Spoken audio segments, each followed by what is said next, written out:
Magandang hapon, Pilipinas at sa buong mundo. Tayo po ay sabayang napapakinggan sa Radyo La Verdad 1350, ang UNTV Radio. Una sa ating mga balita.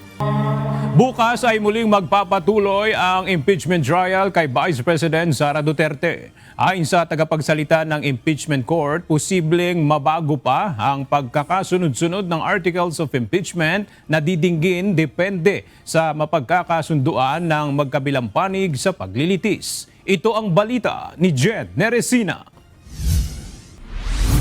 We still don't know if the presiding officer will cancel tomorrow's hearing if they agree today about that kind of sequence. Posibleng magbago pa ang schedule ng impeachment court sa pagtalakay ng articles of impeachment laban kay Vice President Sara Duterte.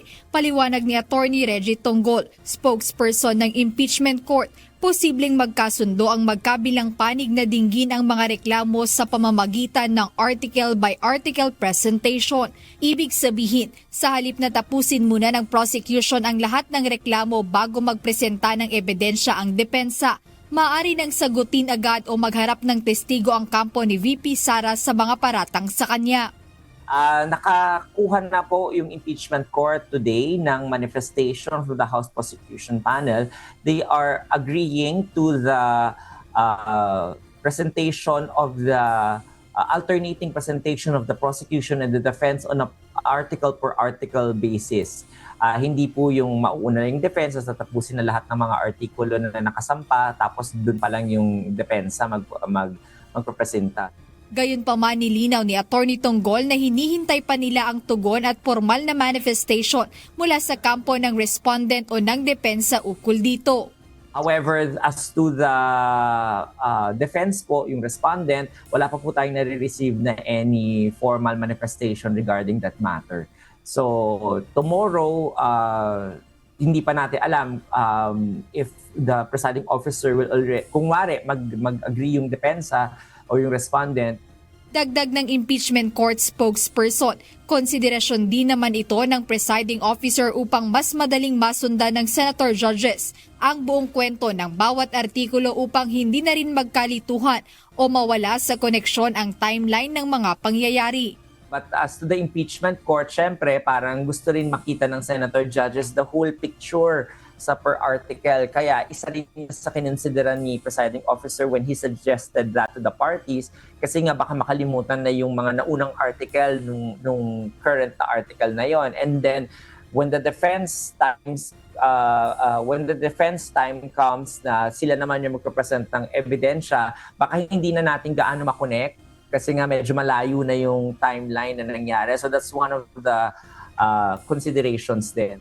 Bagamat may mga pagbabagong tinitingnan sa proseso ng pagdinig, tiniyak ng korte na hindi nito maaapektuhan ang kabuuang timeline ng paglilitis.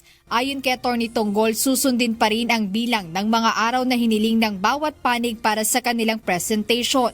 Ngunit binigyang diin ni Attorney Tonggol na hindi maaaring magbotohan agad ang senator judges kapag natapos ng talakayin ang isang article of impeachment. Hindi po, kasi under sa Senate impeachment rules natin, kailangan tapusin po lahat ng articles bago magkaroon ng voting on the final question. And then only after the presentation of both parties are finished, dun lamang sila magbobotohan on an article per article basis. Inaasahang maglalabas ng formal na desisyon ang presiding officer ngayong araw o bukas, depende sa opisyal na tugon ng depensa. Kasunod nito ay maaaring magbago ang schedule ng mga susunod na pagdinig ng Senate Impeachment Court. Ngunit bukas nakatakdang simula ng prosecution ang pagtalakay at pagsusuri sa kanilang witness para sa Article 1 kung saan nakapaloob ang umano'y maling paggamit ng confidential funds ni Vice President Sara Duterte. Jed Neresina, UNTV News and Rescue. Diyos ang aming sandigan, serbisyo publiko ang aming pinahahalagahan. Nasa preliminary stage na ng Ombudsman ang iba't ibang reklamo laban kay dating House Speaker Martin Romualdez at iba pa nitong kapwa-respondent. Ayon sa Office of the Ombudsman, pinasasagot na ng ahensya ang mga ito sa mga aligasyong inihain laban sa kanila. Ito ang balita ni Evan Alvarez. At dumating na tayo sa punto na ayon sa Ombudsman ay malapit na ang paghain ng patong-patong na kaso labang sa dating speaker. Masakit man sa akin ito, ngunit kailangan nating gawin ang tama. Hinihingi na ng Office of the Ombudsman ang sagot ni dating House Speaker at Leyte 1st District Representative Martin Romualdez, dating Ako Bicol Party List Representative Zaldico at iba pa nilang kapwa respondent para sa mga reklamong plunder, direct at indirect bribery, graft at money laundering laban sa mga ito, kaugnayan ng mga sinasabing irregularidad sa ilang flood control project. Ayon kay Assistant Ombudsman Miko Clavano, naglabas na ng kautusan ang preliminary investigation team para dito. Nakasaad sa naturang order na binibigyan ng Ombudsman ang mga respondent ng 15 araw para maisumite ang kanilang kontra sa laysay. Oras na kumpleto na ang lahat ng counter affidavit, isusumite na ang mga reklamo para sa resolusyon. Yugto kung saan didesisyon na ng Ombudsman kung may sapat bang mga batayan para tuluyang magsampa ng mga kaso sa Sandigan Bayan. Kahapon, hindi na nagpaligoy-ligoy si Pangulong Ferdinand Marcos Jr. sa kanyang State of the Nation address kung saan una niyang iniulat ang mga kasalukuyang investigasyon sa flood control scandal kung saan dawit ang mga matataas na opisyal ng gobyerno maging mga mambabatas. Kinikilala naman ng anti-graft body ang naging report ng Pangulo. Binigyan din ng tanggapan na ang wastong pagpapagana ng pananagutan sa pamahalaan ay wala dapat na hinihingi at ibinibigay na pabor. Tuloy din anila ang patas na investigasyon hanggang sa kung saan sila dalahin ng ebidensya, kahit pa umabot ito hanggang sa pinakamalalapit na tao sa Pangulo. Sa supplemental complaint affidavit na isinumite ng Special Panel of Investigator ng Ombudsman noong nakaraang July 20, nakasaad rito na 56 billion pesos umano ang nakamal ni Romualdez at Co.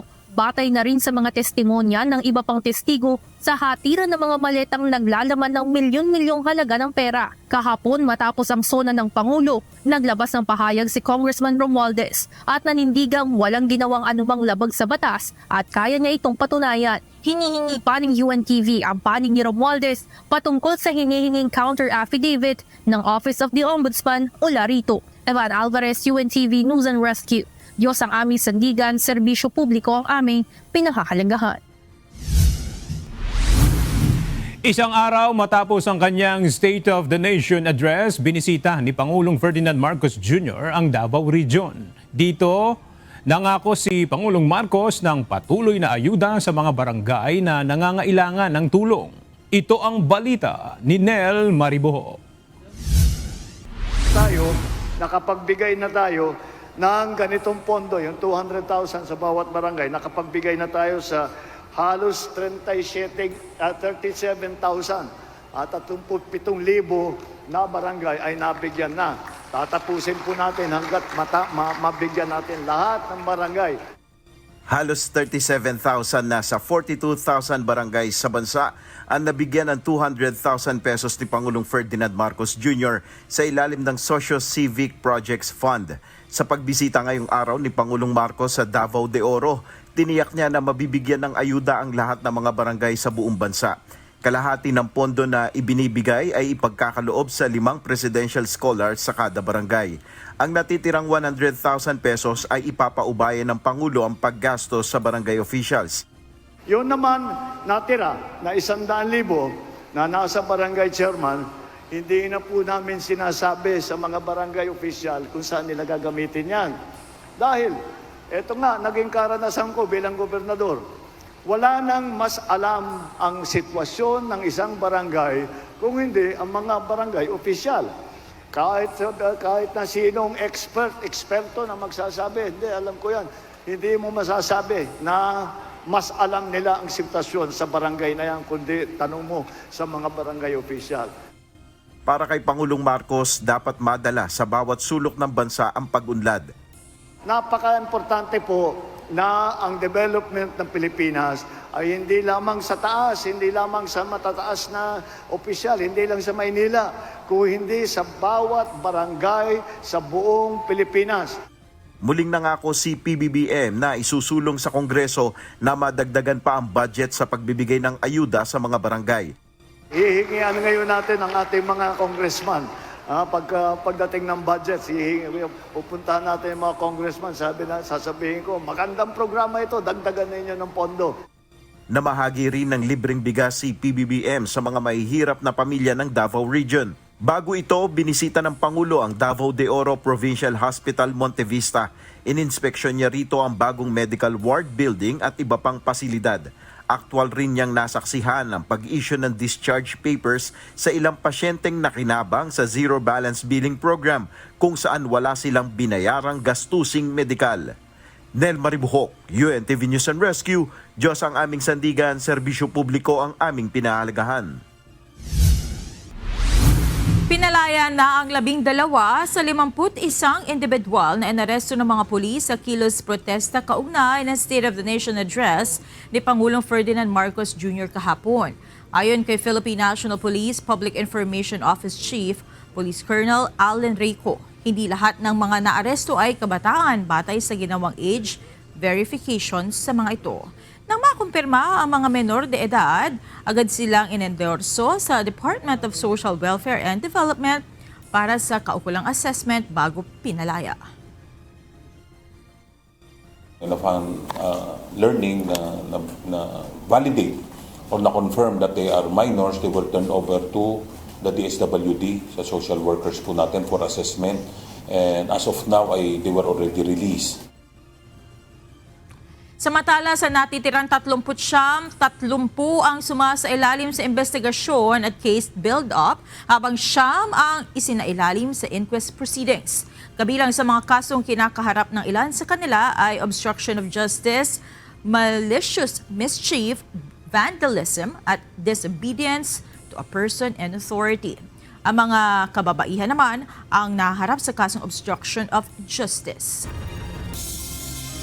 Desmayado ang isang grupo ng mamimili sa mga pahayag ni Pangulong Ferdinand Marcos Jr. sa kanyang zona, partikular sa pag-aalis ng system loss charges sa kuryente dahil anila barya-barya lang naman ito.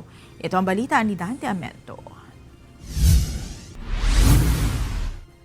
Kung pagbawas ng presyo ang usapan, sa aking palagay, panahon na para tanggalin na natin ang systems loss na pinapasa sa consumer.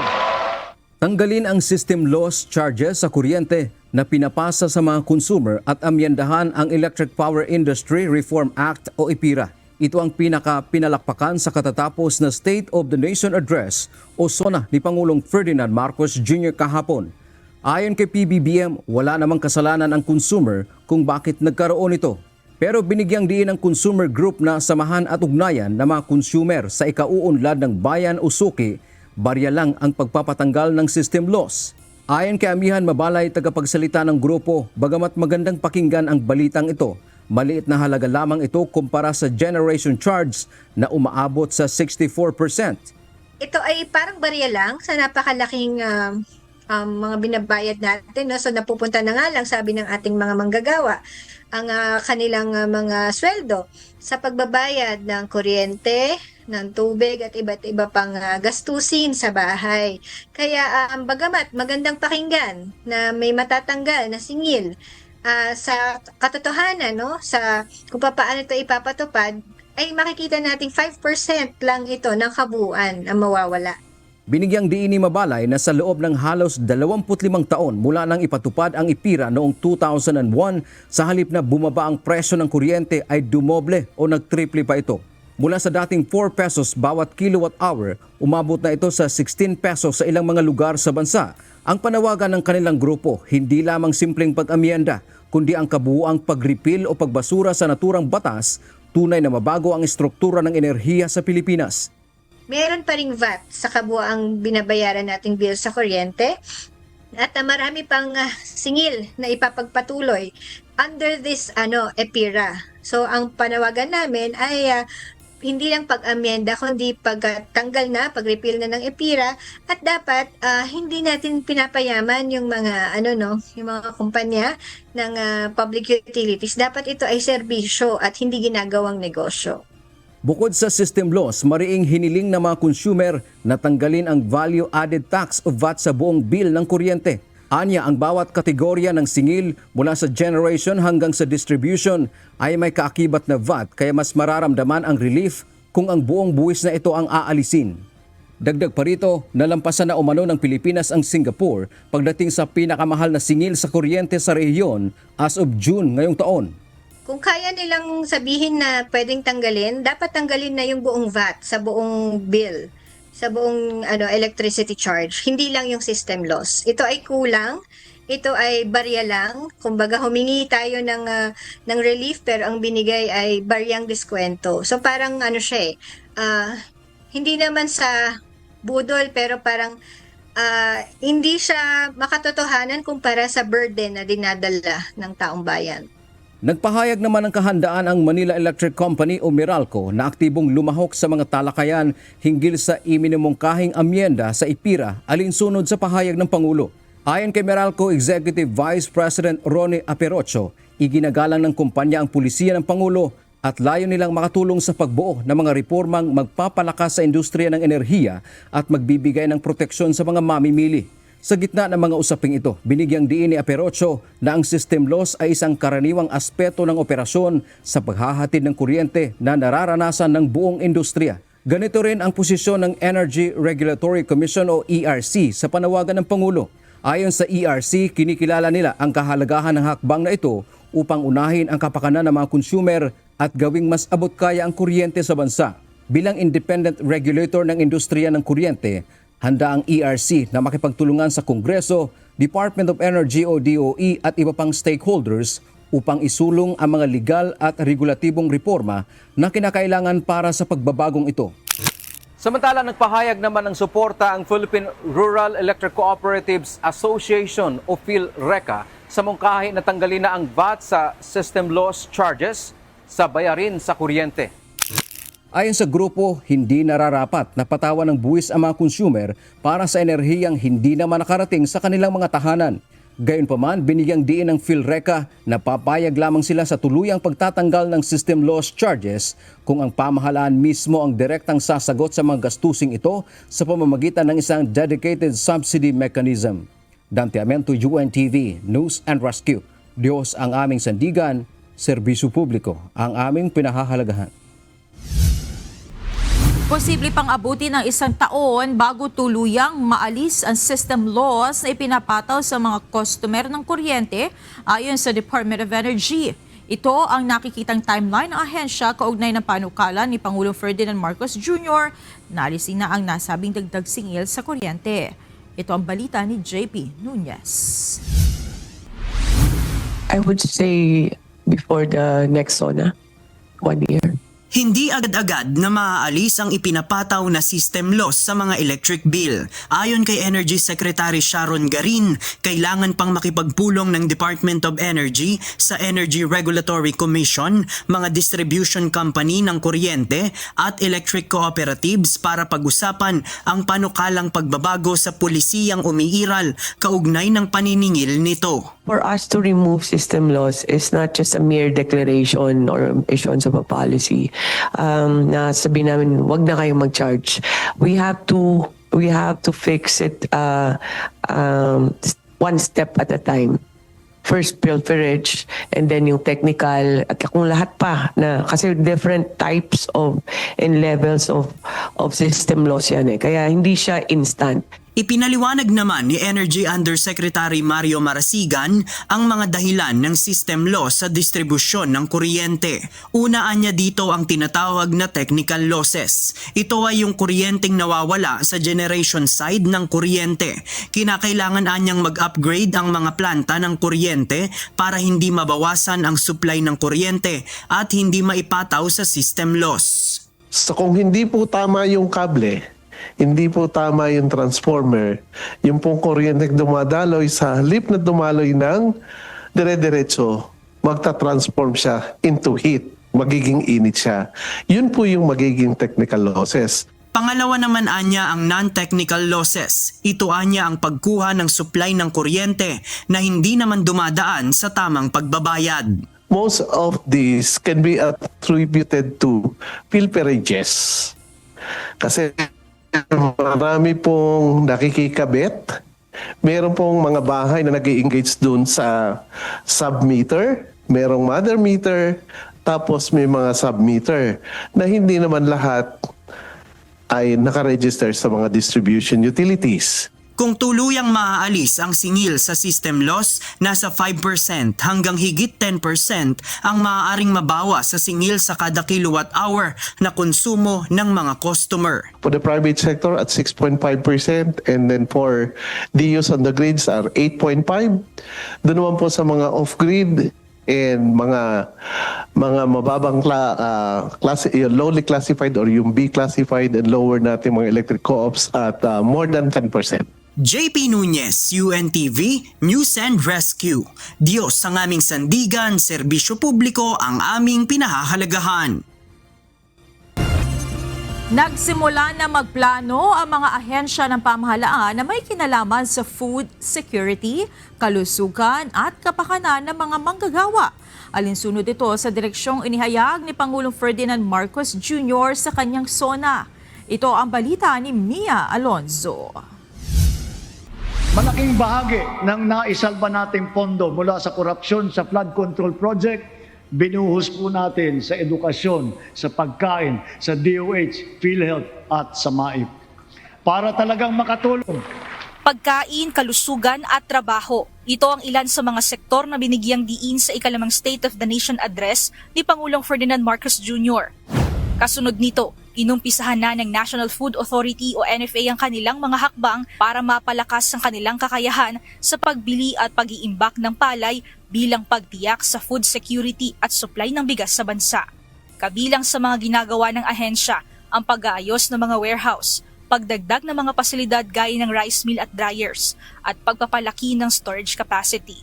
Definitely, pag maganda ang ating buffer stock, ibig sabihin marami ang ating buffer stocks, mas secured yung ating mga supply during calamities and emergencies. At the same time, nasusuplayan natin yung ating bentin bigas meron na.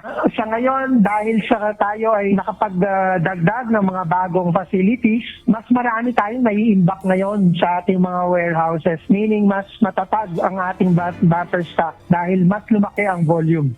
Bukod sa pagpapalawak ng storage capacity, binago rin ng NFA ang ilang paraan ng pagbili ng palay mula sa mga magsasaka. Isa rito, ang pagpapatupad ng flexible pricing scheme para makasabay sa presyo sa merkado, fast lane para sa maliliit na magtanim at purchase order system kung saan nakapila na ang bibilhing palay bago pa ang ani. Samantala, ang Philippine Health Insurance Corporation o PhilHealth naman, lalo pang palalawakin ang primary care program. Plano rin ito na isama ang ilang blood test at gamot upang mas maagapan ang paglubha ng mga sakit gaya ng sakit sa bato, atay, thyroid at hepatitis B.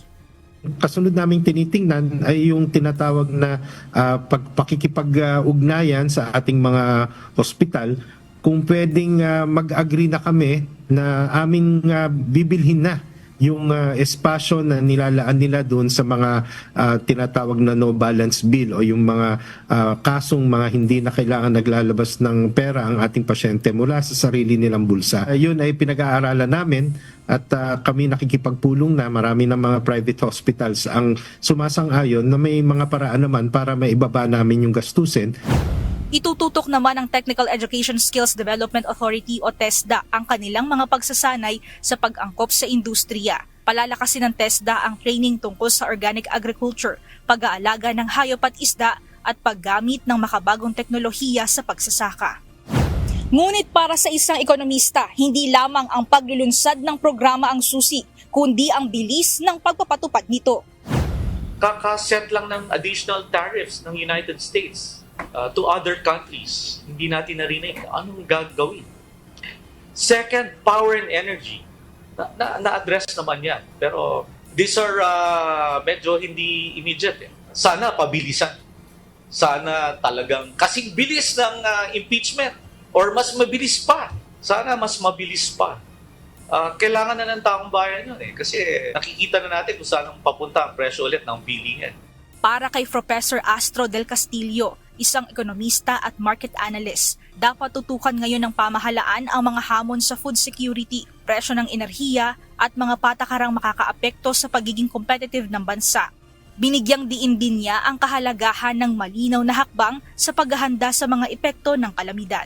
We were expecting that the team of the president yesterday was more of, mas nakinig siya sa economic team niya.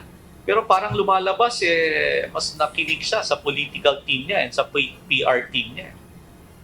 Again, this is, ako, sobrero ko bilang ekonomista lang. Politics aside. So if I'm going to write the speech of the president, it's really more of problem solving and really focus 90% on the economy. Mia Alonso, UNTV News and Rescue. Diyos ang aming sandigan, serbisyo publiko ang aming pinahahalagahan. Pinabulaanan ni National Bureau of Investigation Director Melvin Matibag ang kumalat na balita na mayroon umano siyang multi-million-dollar mansion sa California, USA. Ayon sa NBI Chief, fake news ang impormasyong ito at nagkataon na kapangalan lamang niya ang tunay na may-ari ng bahay. Lahatin anya ng ari-arian niya ay nakasaad naman sa kanyang Statement of Assets, Liabilities and Net Worth. Nagsimulaan niyang umugong ang issue matapos ang kanyang pagharap sa impeachment court bilang isang witness. Bunso ng mga fake news, pinag-aaralan na ni Director Matibag ang pagsasampa ng kaso laban sa news network na naunang naglabas ng balita patungkol dito. So nilabas nila, hindi without fact-checking, hindi mo na tinanong, ang dali namang i-check, which is ako chinek, andirito yung dokumento, isang folder yan, kung sino yung may-ari talaga. It so happen, ang pangalan talaga ng may-ari, Melvin Matibag, but his name is Melvin Behosano Matibag, who is married to Ana Marie Laman. So nilabas ngayon ni Sasot, pinick up naman itong isang news network, ginamit na news, yung naging news network, yun naman ngayon yung ginagamit ng mga nagko-content. Aminado si Senator Rodante Marcoleta na nalulungkot ito sa kanyang sitwasyon dahil hindi nito magampanan ang kanyang tungkulin sa Senado bilang mambabatas. Sa pagdalo nito sa preliminary conference ng kanyang kasong plunder sa Sandigan Bayan 3rd Division ngayong araw, sinabi nito na marami pa sana siyang isisiwalat pagdating sa maanumalyang flood control projects at nais din ito sanang dumalo ng impeachment trial kay Vice President Sara Duterte. Siyempre malungkot, di ba? Hindi naman normal yung nangyari sa amin. Ako bilang isang senador, maraming gagampanan na tungkulin. Ang dami kong gustong ibulgar. Alam niyo naman na ayaw kong iwanan yung flood control scandal. At meron pang impeachment trial na nagaganap. So hindi niyo maaalis sa akin na maisip ko talaga na itong nangyari sa akin dahil was politically motivated. Narito naman ang mga balita sa iba't ibang panig ng mundo. Ihahatid ng ating global correspondent na si Marvy Delfin na nasa Perth, Australia.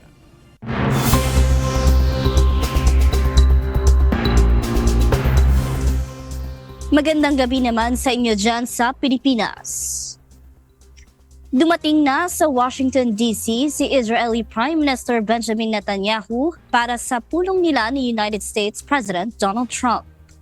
Ayon sa ulat, isang intelligence report patungkol sa Iran ang sentro ng pagpupulong ng dalawa. Ito ang balita ni Noel Poliarco. You know who wouldn't survive without us? Israel. If I didn't get involved and if I didn't blow up those nuclear, essentially soon-to-be nuclear weapons, the dust, as I call it, Israel would have been terminated months ago and years ago.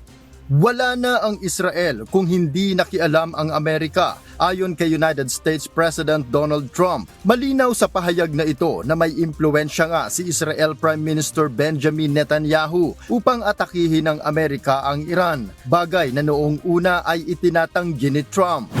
Ang mga pabor at suporta ng US leader kay Netanyahu ay indikasyon ng malalim na ugnayan ng dalawang leader. At sa pagpunta ni Netanyahu sa Amerika, walang ibang pinaka-agenda ang kanilang pagkikita kundi mag-usap tungkol sa Iran. אנחנו נדון בכל הנושאים שעל הפרק, בראשם איראן. אני יוצא לשליחות הזאת עם מטרה אחת ברורה, להבטיח את ביטחונה, עוצמתה ועתידה של מדינת ישראל היקרה שלנו. Batay sa ulat ng international media, isang intelligence report at ebidensya laban sa Iran ang nakatakdang iparating mismo ni Netanyahu kay Trump, at ito ay ang tungkol sa nuclear program ng Iran na umano ay kasalukuyang dinedevelop na sa Peacocks Mountain. Sa gitna ito ng pahayag ni Trump na muling pagkikita ng mga negotiator para muling buhayin ang diplomasya sa pagitan ng US, Israel at Iran. They want to meet, and we're meeting. We'll see what happens. There's a chance we could make a deal. The only reason they want to meet is because we've been hitting them very hard. Pero gaya ng inaasahan, mariin itong itinanggi ng Iran, lalo't hayag naman sa magkabilang panig ang kawalang tiwala, lalo na ang Iran. Usap-usapan sa international media na ang mga pahayag ni Trump ay estratehiya lamang upang lansingin ang publiko sa tunay nilang plano. درخواست مذاکره از سوی ایران خبرسازی است که طرف‌های مقابل هر از مدت یک بار انجام میدن. این مواردی که گفته شده بله میانجی‌ها ممکن هست پیام‌هایی را از طرف آمریکایی به ما منتقل بکنن. Samantala, sa usapin patungkol sa Turkey, sinabi ni Trump na hindi siya mapipigilan ni Netanyahu na bentahan ito ng F-35 jet fighter. Ayon kay Trump, kaibigan din niya si Turkish President Tayyip Erdogan at walang sigalot sa pagitan ng Amerika at Turkey. Ang Turkey ay kilalang kaalyado ng Iran. Nauna nang nagpahayag ng pangamba ang mga kritiko ni Trump na kung mapasa sa kamay ng Turkey ang F-35 warplane, posibleng gamitin nito ang teknolohiya ng nasabing warplane sa maling paraan. He's a friend of mine, and nobody tells me what we should be selling and not. Turkey's been a tremendous ally for me. If it's up to Turkey, Turkey's not a big fan of Israel, you know that, right? And not a big fan of Bibi. But they've been great for me. Noel Polyarco, UNTV News and Rescue. Diyos ang aming sandigan, serbisyo publiko ang aming pinahahalagahan. Matindi ang panunuyo ni Ukraine President Volodymyr Zelensky kay United States President Donald Trump para sa isang kasunduan kaugnay ng drone manufacturing. Samantala, nagbabala ang Iran na babalikan ng Ukraine sa ginawa nitong pag-atake sa Russian vessels sa Caspian Sea na dapat sana ay maghahatid ng kargamento sa Iran. Ito ang balita ni Bradley Robuza. Западная часть Украины. Подарок Иосифа Виссарионовича Сталина после войны в Украине. Что? Разве Сталин Украине подарил эти земли? Но подарил как в рамках единого государства. Determinado si Russian President Vladimir Putin na bawiin ang teritoryo ng Ukraine na orihinal na bahagi ng Russia noon pang panahon ng Soviet Union. Ayon kay Putin, ang kanlurang bahagi ng Ukraine kung saan naroon ang pinakamalaking syudad ng Lviv ay regalo lang aniya ni General Joseph Stalin sa Ukraine sa kondisyong sa isang estado pa rin ng Russia. Marahil aniya ay hindi naisip ni Stalin na kakalabanin sila ng Ukraine. Sa nakalipas na mga araw, tuloy pa rin ang laban ng dalawang bansa, maging ang mga sibilyan at pampublikong infrastruktura ay parami ng parami ang nasisira. Tahimik sa anumang pahayag ang Russia. Si Zelensky naman patuloy ang panunuyo sa Amerika. Katunayan nakatakda itong makipagpulong kay United States President Donald Trump kaugnay ng potensyal na peace negotiation sa Russia at ang tungkol sa drone manufacturing. Because we wanted it, but we have the greatest innovation experience. We want to make the biggest drone deal, especially with the United States. They already have got this experience from us. When we share this experience of modern technological war. Kasunod ito ng tila lumalawak na gyera matapos atakihin ng Ukraine ang tatlong barko ng Russia sa Caspian Sea na umano'y may dalang armas patungong Iran kung saan isang tripulante ng Iran ang nasawi.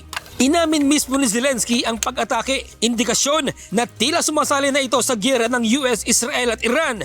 Ayon sa ulat, ang pag-atake ay hiniling umano ng Israel sa Ukraine. Nagbabala si Iran Foreign Ministry Syed Abbas Araghchi kung gagamitin ng Israel ang Europa o Ukraine sa gyera, titiyakin nilang may kapalit ang bawat ilang pag-atake sa Iran. Nauna nang sinabi ng Iran na alinmang bansa ang tumulong sa Amerika o Israel ay kasama na sa kanilang target. Babala ni Iranian National Security Commission Chair Ibrahim Azizi, hindi magtatagal ay mararanasan at mapapatunayan din ng Ukraine ang kanilang paniningil. Bradley Robuza, UNTV News and Rescue. Diyos ang aming sandigan, serbisyo publiko ang aming pinahalagahan. Patuloy sa pagkalat ang matinding wildfire sa Spain at ngayon ay umabot na sa border ng Sicily sa Italy at Bordeaux region sa France. Ayon sa ulat, aabot sa 79,000 residente sa Madrid at Castellon ang nagsilikas na habang papalapit pa na rin sa pampublikong tulay sa Valencia ang apoy. Umiiral pa rin ang national emergency sa bansa. 13 individual ang kumpirmado ng nasawi. Nagpaabot na ng pakikiramay si Spain President Pedro Sanchez sa kanilang mga kaanak at sinabing ginagawa na ng pamahalaan ang lahat upang maiwasan ang lalo pang pagkalat ng sunog. La principal prioridad que tiene el Sistema Nacional de Protección es, en primer lugar, defender la vida de la gente de las zonas afectadas. 2, defender los núcleos poblacionales que están siendo afectados por los incendios. Y 3, luchar contra el incendio, en este caso, de Castellón. Isang malakas na tornado o buhawi ang nanalasa sa estado ng Wisconsin sa Amerika nitong Lunes, July 27, oras doon. Lubhang napinsala ang syudad ng Menasha sa Appleton kung saan nilipad na ang mga bahay. Ayon sa National Weather Service, tumagal ng hanggang 20 minuto sa lupa ang buhawi bago tuluyang nalusaw habang patungo sa Doty Island sa Lake Winnebago. Bunsod ng lakas ng hangin, umabot sa Particularly Dangerous Situation o PDS warning ang idineklara sa lugar, ang pangalawang pinakamataas na alert level sa bansa. At yan ang pangunahing balita sa labas ng Pilipinas. Mula dito sa Perth, Australia, ako si Marvy Delphine. Magandang gabi. Kapwa nagsasagawa ng investigasyon ng National Bureau of Investigation at Philippine National Police sa nangyari pagsabog sa harap ng Department of Justice nitong Lunes ng madaling araw. Ang hinihinalang improvised explosive device o IED ay nakita sa isang lugar malapit sa gusali ng Senado. Ito ang balita ni Benedict Samson. We are doing the forensics ng mga pieces of evidence that was gathered, and we're looking into the connection ng DOJ and Senate na nakuha ang IED. Naibigay na ng Department of Justice sa mga otoridad ang kuha mula sa closed-circuit television o CCTV sa nangyaring pagsabog sa tapat ng kanilang tanggapan nitong Lunes sa madaling araw. Matapos ang pagsabog, nagsagawa ng forensic investigation ng National Bureau of Investigation at maging ang Philippine National Police Explosive Ordnance Division. And as confirmed by the EOD of the PNP, they recovered traces of IED in the DOJ compound. Bukod sa pagsabog ng hininalang IED sa DOJ, may nakita ring pampasabog malapit naman sa Senado. Kaugnay nito, inaalam ng NBI kung may kaugnayan ang insidente sa ikalimang State of the Nation address ni Pangulong Ferdinand Marcos Jr. Bakit kaya ginawa? So we can only somehow second guess na this is somehow connected to the State of the Nation of the President. So those are all subject of investigation. Those are all theories that we yet to validate. Ayon naman sa Philippine National Police, wala silang banta pa na namonitor kasunod ng pagsabog. Still under investigation po yung IED na nakita po natin, and secured na po yung area. There is no further threat, especially to the area na concerned. We will provide you with all the necessary details or complete details once the investigation has been concluded. Hihingi na rin ng tulong ang NBI sa Presidential Anti-Organized Crime Commission para mas mapalawak pa ang gagawing pag-iimbestiga sa naturang insidente. We are collating all the facts that we could get, and then hopefully it will lead to something. But as of now, we keep it to ourselves muna yung mga hawak namin so that to avoid unnecessary disclosure that might affect the investigation. Kahapon, nanawagan na rin ang Malacanang ng mas mahigpit na seguridad. Sinabi ni Palace Press Officer Undersecretary Claire Castro, may pagsabog man o wala, ang proteksyon para sa Pangulo ay dapat nasa pinakamataas na antas. Benedict Samson, UNTV News and Rescue. Diyos ang aming sandigan, serbisyo publiko ang aming pinahahalagahan. Suportado ng Armed Forces of the Philippines ang matatag na paninindigan ni Pangulong Ferdinand Marcos Jr. kaugnay ng West Philippine Sea. Kasunod ito ng State of the Nation Address o SONA ng Pangulo na nagbibigay diin sa soberanya ng Pilipinas alinsunod sa 2016 Arbitral Award. Ito ang balita ni Ryan Lacanlale. The President has set the direction. The Armed Forces of the Philippines stands ready to carry out this direction from the President, now with courage, with honor, and unwavering commitment to the Constitution and to every Filipino. Nagbibigay ng malinaw na direksyon sa pagtatanggol ng soberanya ng bansa ang naging pahayag ni Pangulong Ferdinand Marcos Jr. sa kanyang State of the Nation Address o SONA. Ito ang reaksyon ng Armed Forces of the Philippines o AFP matapos igiit ng Pangulo na hindi uurong ang Pilipinas sa pagtatanggol sa karapatan ng bansa sa West Philippine Sea. Ayon kay AFP spokesperson Colonel Francel Margaret Padilla, malinaw at walang pag-aalinlangan ang mensahe ng Pangulo na ipagpapatuloy ng pamahalaan ng pagtatanggol sa soberanya at sovereign rights ng Pilipinas. Aniya, handa ang sandataang lakas na isakatuparan ang itinakdang direksyon ng Commander-in-Chief. We welcome po the President's clear and unequivocal message in his SONA. Yung pong reaffirmation ng ating Pangulo na hindi tayo pasisiil. His unwavering commitment to the 2016 Arbitral Award.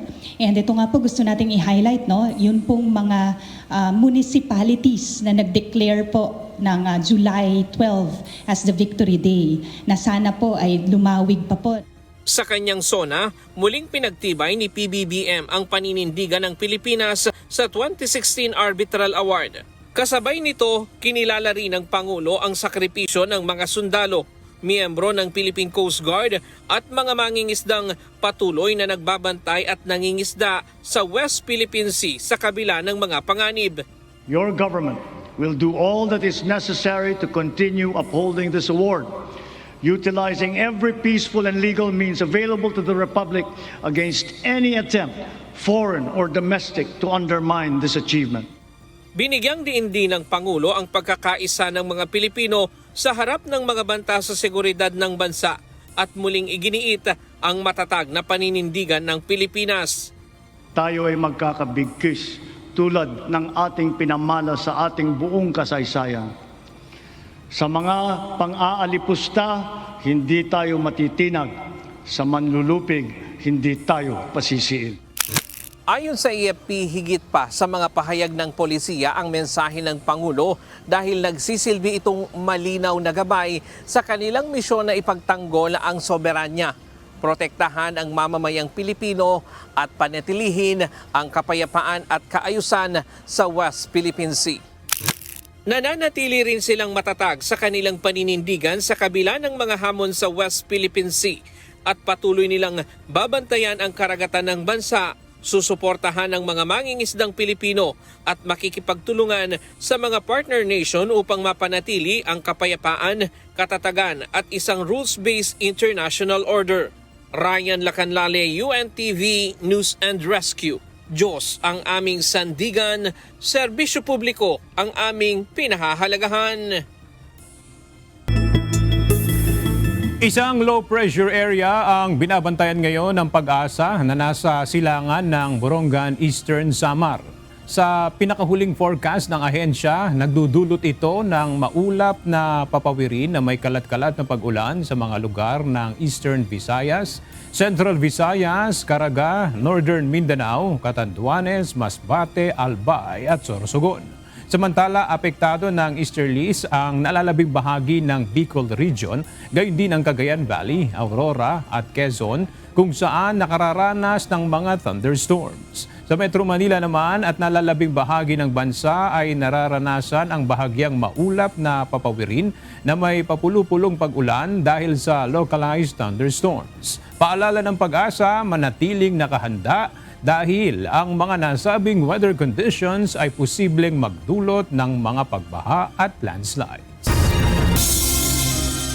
Umapaw ang Alip River sa bayan ng Columbio, Sultan Kudarat dahil sa ilang oras na walang tigil na pag-ulan. Bunsod nito agad na nagpatupad ng evacuation sa mga residenteng malapit sa ilog. Samantala, mabilis na rumisponde ang Department of Public Works and Highways o DPWH sa mga bahaging binaha sa Metro Cebu dahil rin sa malakas na pag-ulan. Ito ang balita ni Alan Manansala. Pinangunahan ng lokal na pamahalaan ng Columbio, Sultan Kudarat ang rescue at evacuation operations sa mga apektadong komunidad matapos tumaas ang tubig sa Alip River. Sa video na ibinahagi ng ilang netizen, makikitang nasagip ng mga responder ang hindi bababa sa 10 residente kabilang ang mga bata na na-stranded sa barangay Poblasyon dahil sa biglaang pagtaas ng tubig. Agad naman silang dinala sa mas ligtas na lugar habang patuloy na minomonitor ang sitwasyon sa mga bahaging apektado ng baha. Kaugnay nito, nag-utos na si Governor Datu Pax Ali Mangunda Datu ng forced evacuation sa mga nakatira sa flood-prone areas dahil nananatiling mataas ang banta ng flash flood.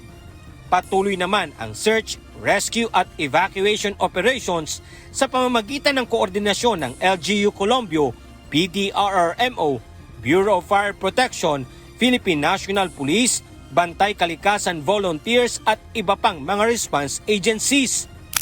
Sa Cebu naman, agad na nag-deploy ng mga tauhan ang Department of Public Works and Highways sa mga apektadong lugar na nakaranas ng pagtaas ng tubig, kabilang na ang DM Cortez, Tipolo at Sergio Osmeña Avenue sa Mandawi City. Gayon din ang kinasang-an sa Pardo at MJ Cuenco Avenue malapit sa KKD sa Cebu City. Nagsagawa ang DPWH ng clearing at dredging operations sa mga estero at daluyan ng tubig. Gayunman, nakaalerto pa rin ang mga tauhan ng DPWH sa mga pangunahing lansangan ng Metro Cebu at patuloy na nagmamatsyag 24 na oras sa isang araw upang matiyak ang kaligtasan ng mga motorista at commuter sa gitna ng patuloy na pag-uulan. Samantala, hindi rin naman nakaligtas sa pagbaha ang ilang bahagi ng Masantol sa Pampanga. Sa video na ibinahagi ni Lea Quintos, makikitang tumaas na ang tubig baha sa ilang kalsada sa Masantol at mga karatig na lugar. Ayon sa kanya, nakaranas ng pagbaha ang ilang bahagi ng bayan kahit hindi pa tuloy-tuloy o malakas ang pag-ulan. Dahil dito, pinag-iingat ang mga motorista at mga residenteng dadaan sa mga apektadong kalsada dahil maaari pang tumaas ang tubig kung magpapatuloy ang pag-ulan. Alan Manansala, UNTV News and Rescue. Diyos ang aming sandigan, serbisyo publiko ang aming pinahahalagahan. Walang nakikitang banta ng tsunami sa Pilipinas sa Philippine Institute of Volcanology and Seismology of PHIVOLCS. Ito'y matapos ang magnitude 7.1 na lindol sa bansang Japan bandang alas 3 kaninang hapon. Ayon sa ahensya, posible lamang ang mapanganib na tsunami sa baybayin ng Japan sa layong 300 kilometers mula sa epicenter ng lindol sa Kyushu. Ikinatuwa ng Commission on Elections o COMELEC ang pagbanggit ni Pangulong Ferdinand Marcos Jr. sa kanyang SONA ng gaganaping kauna-unahang halalan sa Bangsamoro Autonomous Region in Muslim Mindanao o BARM. Indikasyon umano ito na tuloy na ang halalan sa darating na Setyembre ngayong taon. Ito ang balita ni Dante Amento. And in accordance with the Republic Act number 12317, the BARM electorate is now poised to partake in BARM's first regular parliamentary election. Handa na ang mga botante sa Bangsamoro Autonomous Region in Muslim Mindanao o BARM para sa unang parliamentary election sa kanilang lugar. Itinakda ito sa September 14 ngayong taon alinsunod sa Republic Act No. 12317. Binanggit ni Pangulong Ferdinand Marcos Jr. sa kanyang ikalimang State of the Nation Address o SONA kahapon, mahalagang tagumpay ito sa ilalim ng Comprehensive Agreement on the Bangsamoro o CBA na pinirmahan ng pamahalaan at Bangsamoro Government. COMELEC, law enforcement, volunteers, deputized agencies, all stakeholders are now ready to ensure that this defining political exercise will be peaceful, orderly, and credible. May these inspiring developments strengthen our collective belief in the unity and indivisibility of the Filipino nation amidst our individual diversity. Pipili ang iba't ibang grupo ng kanilang pinuno sa BARM, nakakatawan sa kanila sa parlamento, kaya mahalaga ang halalan. Kaugnay nito, ikinatuwa ng Commission on Elections o COMELEC ang pahayag ng Pangulo. Ayon kay Chairman George Erwin Garcia, patunay ito na wala ng hadlang sa idaraos na eleksyon. Dito naman sa Bangsamoro, natutuwa kami dahil nabanggit yung Bangsamoro. Isa lang ang ibig sabihin nito, tuloy na tuloy ang ating halalan. Sa September 14, wala na po itong kahit lang hadlang pa. And therefore, sa mga kababayan natin dyan sa Bangsamoro, expect nyo po na kayo ay makakaboto ngayong darating na September 14. Ilang beses na rin naipagpaliban ang BARM election tulad noong panahon ng pandemya. Isasabay din sana ito sa 2025 midterm elections pero hindi natuloy. Sa ngayon ayon sa komisyon, tapos na ang pag-imprenta sa 2.3 million na mga balota na gagamitin sa halalan. Dante Amento, UNTV, News and Rescue. Diyos ang aming sandigan, serbisyo publiko ang aming pinahahalagahan. Tinitiyak ng House of Representatives sa tututukan ng mga mambabatas ang pagpasa sa tax relief measures. Kasunod ito ng tax reform na plano ng administrasyon matapos ang pahayag ni Pangulong Ferdinand Marcos Jr. sa kanyang SONA kaugnay nito. Ito ang balita ni Rosa Licos. Ang tansya ho namin dito base sa informal discussions with si Speaker Bogie D at saka kay Majority Leader Sandro is ngayong Agosto tatapusin namin itong compensation as well as yung corresponding compensating taxes na ating gagamitin o i-impose or i-adjust para mabawi yung mawawalang pera because of the revenue loss na mangyayari dito. Target ng House of Representatives na maipasa na sa Agosto ang isang tax relief measure na pakikinabangan ng mga kumikita ng hindi lalagpas sa 350,000 pesos kada taon. Alinsunod ito sa proposal ni Pangulong Ferdinand Marcos Jr. sa kanyang State of the Nation Address kahapon. Una, palawakin natin ang exemption sa income tax. Dagdagan natin ang mga manggagawang malilibre sa buwis sa kanilang kita. Isasama na natin ang mga kumikita ng hindi lalagpas sa 350,000 pesos kada taon. Ayon kay House Committee on Ways and Means Marikina 2nd District Representative Miro Kimbo, nais nilang ihabol ang pagpapatupad nito sa pagpasok ng taong 2027. Ayon kay Representative Kimbo, nasa 50 bilyong piso ang tinatayang mawawala sa kita ng gobyerno dahil dito. Kaya para mabawi ang revenue loss, planong itaas ang buwis sa sweetened beverages at vape. Palalawigin din ang sakop na single-use plastics na pinapatawan ng buwis. Ang recovery natin dito ay manggagaling sa health measures actually. Dito tayo unang kukuha ng pangpuno para doon sa pag-increase ng tax exemption. Samantala kung ang makabayan lawmakers naman ang tatanungin, dapat mas maraming manggagawa pa ang makinabang sa tax exemption. So, pagka 350,000, yung mga sumusweldo ng around 29,000 a month. No? So, kasama dyan, I suppose would be maybe yung mga entry level na call center, agents. Pero for example, public school teacher is more than 29,000. So hindi sila kasama dyan. Hindi makikinabang.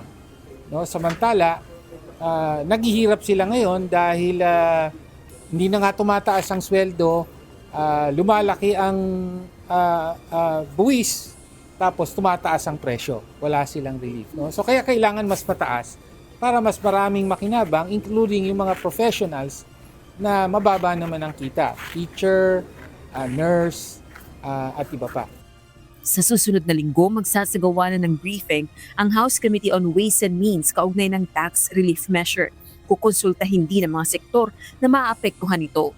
Rosa Licos, UNTV News and Rescue, Diyos ang aming sandigan, serbisyo publiko ang aming pinahahalagahan.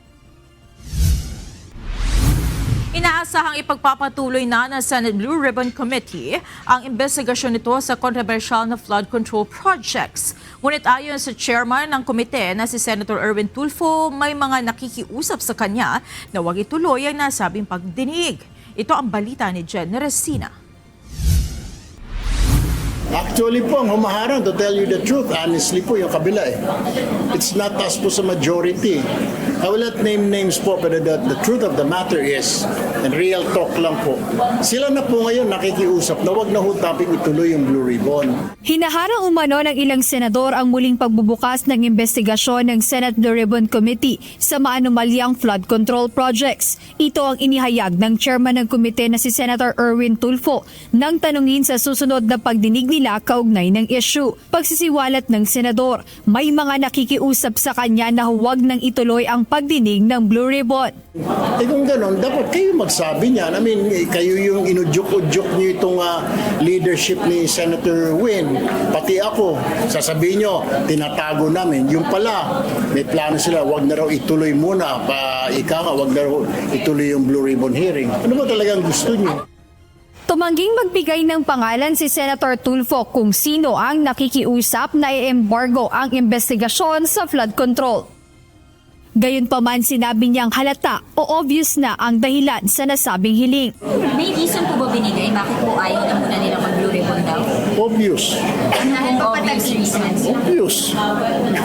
Alam mo kung sinong pinapa-imbestiga, sinong tinutumbok na Senator Lacson. Kaugnay nito ay naisumite na ngayong araw ni Senator Panfilo Ping Lacson at ng kanyang team sa Office of the Ombudsman ang mga ebidensyang kanilang nakalap higil sa umano'y mga questionableng proyektong pang-imprastruktura sa Taguig City. Agad naman itong sinagot ni Senate Minority Leader Alan Peter Cayetano. In the same manner that I tell everyone that kailangan ng accountability, same din naman. Ang sabi ko lang naman, sa tamang venue, tamang panahon, pag nandyan na yung akusasyon at specific, sasagutin natin. Kasi ngayon, medyo general pa at saka parang sweeping. So, I cannot be distracted because may trabaho tayo sa impeachment, may trabaho tayo sa paglaban sa mga katiwalian, sa mga corruption issues, sa mga... Sa kabila ng mga ito, tinitingnan ngayon ng Blue Ribbon Committee na makapagsagawa ng panibagong pagdinig sa flood control controversies sa susunod na linggo kapag naiayos na rin ang mga miyembro ng komite. Jedne Resina, UNTV News and Rescue. Diyos ang aming sandigan, serbisyo publiko ang aming pinahahalagahan. Lumabas sa ginawang investigasyon ng National Bureau of Investigation na nagmula sa isang pabrika ng substandard na mga bakal ang ginamit sa gumuhong gusali sa Angeles City, Pampanga noong Mayo.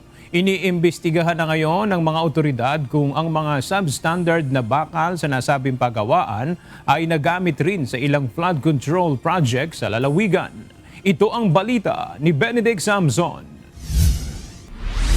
This will also set a warning doon sa mga nagninegosyo spending billions of money without following the standards na sinet natin.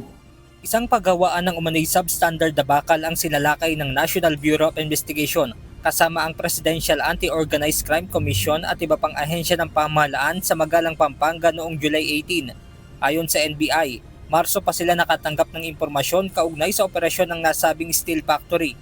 Malawak umano ang negosyong ito at sinusuplayan ng maraming kontraktor ng mga pribado at pampublikong proyekto. Kaya hindi na pinatagal pa ng NBI at agad silang nagsagawa ng test buy sa iba't ibang lugar sa Luzon, Visayas at Mindanao. Dito natuklasan na substandard ang kanilang produkto. Standard po kasi iyan ng investigasyon na kapag rebars, metals ang iyong dinideal with, you do not only examine the chemical and physical characteristics, but as well the radiological and nuclear characteristics of the material. We are addressing it by looking at the inventory, yung documents, yun yung pinoforensic namin ngayon dito sa mga companies na to, so that we will specifically pinpoint kung sino yung mga nabigyan o na-distribute yung mga bakal na yan. Matapos ang pagsalakay ng NBI at PAOK, dito na rin napag-alaman na ang bakal na ginagawa sa kumpanya ay kapareho ng ginamit sa gumuhong gusali sa Angeles City, Pampanga noong Mayo. Bukod dito, Iniuugnay din ng NBI ang mga substandard na bakal sa ilang gusali na gumuho naman dahil sa naranasang malakas na lindol sa Mindanao noong namang Hunyo. Lahat po tayo mapektuhan nito kung pabayaan natin.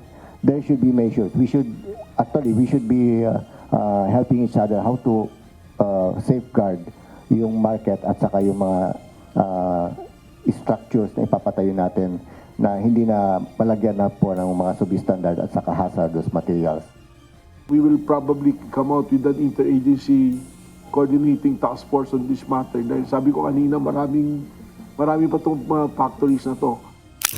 Kasabay ng pagkakadiskubre sa substandard steel, naniniwala ang NBI na may ilang flood control project sa bansa ang nagamitan ng mahinang klase ng bakal. Yung test buy na ginawa namin, buong Pilipinas, so ibig sabihin na saturate yung market. That's why there was a question kanina, we're coordinating with DPWH. And we will also, if we were able to establish the strong possibility na may mga bakal na ginamit dyan sa paggawa ng mga proyekto na yan, then that would qualify substandard. Yun na yung sinasabi ni Yusek kanina, responsibility ng contractor yan eh. Para sa mga otoridad, nararapat na ang bakal na binibili para sa pagpapatayo ng bahay, gusali ng gobyerno at iba pang mahalagang pasilidad ay dapat matibay at pasado sa itinakdang standard. Sa ngayon ay hawak na ng mga otoridad ang nasa 12 suspect na posibleng maharap sa Consumer Act of the Philippines, Philippine Clean Air Act at Philippine National Nuclear Energy Safety Act. Benedict Samson, UNTV News and Rescue. Diyos ang aming sandigan, serbisyo publiko ang aming pinahahalagahan. Iniimbestigahan na ng mga otoridad ang umano'y pananakit sa isang guro sa loob ng Elizalde National High School sa bayan ng Maco, Davao de Oro. Ayon sa ulat, oras ng recess nang mangyari ang insidente kung saan nasugatan ang nasabing guro. Ayon sa ilang estudyante ng eskwelahan, mahigpit o istrikto umano ang nasabing guro, subalit maayos naman ang kanyang paraan ng pagdidisiplina at pagtuturo. Wala pang inilalabas na pahayag ang pamunuan ng eskwelahan sa nangyari. Nagsasagawa na rin ng investigasyon ang Philippine National Police upang matukoy ang dahilan ng pananakit at upang makilala ang mga sangkot.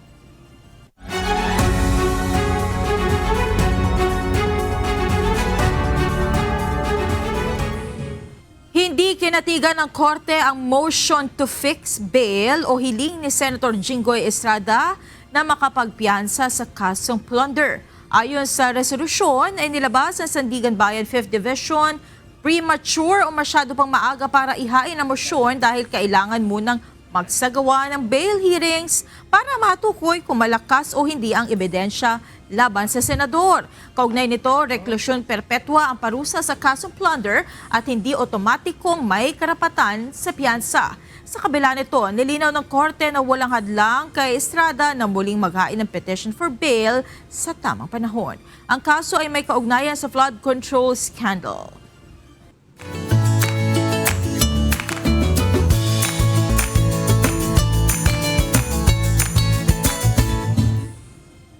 Narito naman po ang ating mga kausi ngayong araw ng Martes. Maraming salamat po at shout out kina Fares Tabonis, Nele Roluna at kay Judith Kagampang.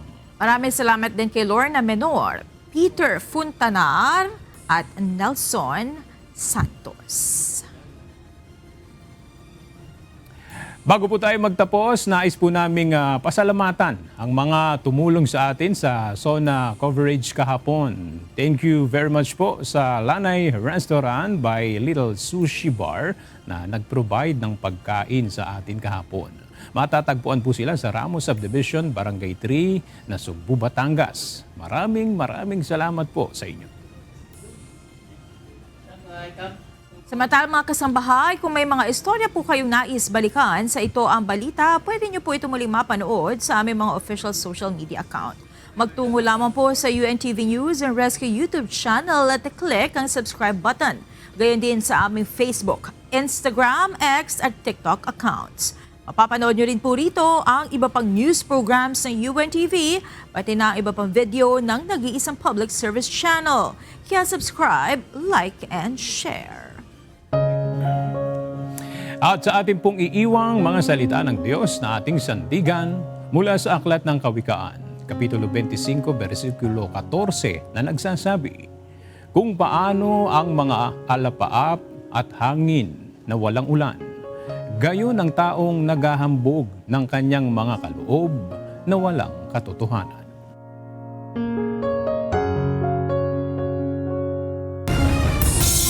At yan ang naging kabuuan ng ating balitaan ngayong gabi. Aming inilahad ng buong katapatan kung paano namin nasaksihan.